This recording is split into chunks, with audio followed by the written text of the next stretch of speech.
Департамент полиции. Предупреждает. Здравствуйте, я сотрудник банка.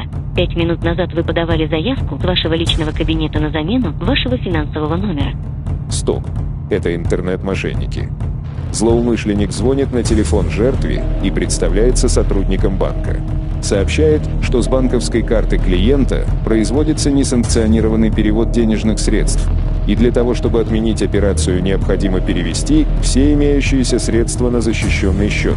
В некоторых случаях преступник может сообщить человеку о том, что на него пытаются оформить кредит. Чтобы это не произошло, необходимо самому взять кредит и перевести деньги на другие счета банка.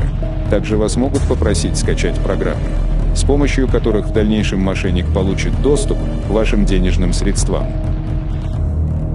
Запомните, сотрудники банков не звонят и не просят конфиденциальную информацию у своих клиентов. Во всех таких случаях прекратите разговор и свяжитесь по горячей линии со своим банком. Будьте бдительны.